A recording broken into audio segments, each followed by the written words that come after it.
విచ్చేసిన మహిళా సోదరీమణులందరికీ pumpkin school మరియు ఎంఎస్ న్యూస్ ఛానల్ వారి ఆధ్వర్యంలో నిర్వహించిన అంతర్జాతీయ మహిళా దినోత్సవ కార్యక్రమానికి విచ్చేసిన మహిళలందరికీ శుభాకాంక్షలు తెలియజేస్తున్నాను.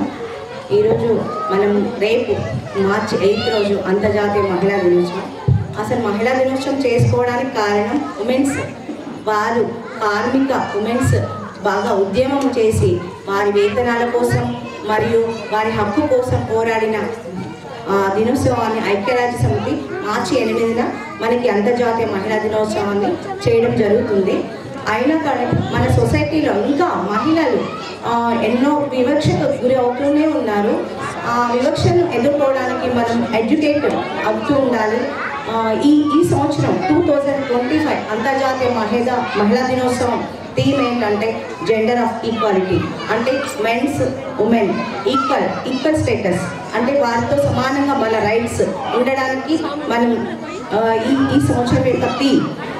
అదేవిధంగా సొసైటీలో మహిళలు బాలికలపై ఎన్నో అత్యాచారాలు అఘాయిత్యాలు జరుగుతూనే ఉన్నాయి.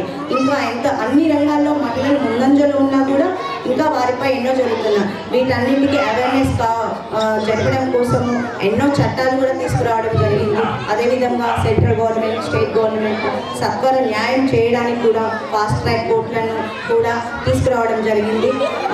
మనం ఎక్కువగా వరకట్న బాధితులు ఉంటారు, వారి కోసం మన చిన్నపిల్లల పైన జరిగే sexual offences, protection of childrens, వాటి కోసం కూడా పోక్సో కోర్టులు చాలా ఫాస్ట్ ట్రాక్ కోర్టులను కూడా ఏర్పాటు చేయడం జరిగింది. వీటన్నిటి మీద అవేర్నెస్ ప్రోగ్రామ్స్ ఫస్ట్ స్కూల్స్లో, కాలేజ్లో, విలేజెస్లో కూడా డిస్ట్రిక్ట్ లీగల్ సెల్ అథారిటీ నుంచి కూడా ఏర్పాటు చేయడం జరుగుతుంది. ఎవరికైనా బాధిత మహిళలు ఉన్నట్లయితే వారు బాధపడకుండా ఉండకుండా వారు న్యాయం కోసము ఎప్పుడైనా ఎక్కడికైనా పోలీస్ మెంటల్గా, ఫిజికల్గా, హెల్త్గా ఉండాలి. అప్పుడే మనం సొసైటీలో ముందుకు పోవడం జరుగుతుంది.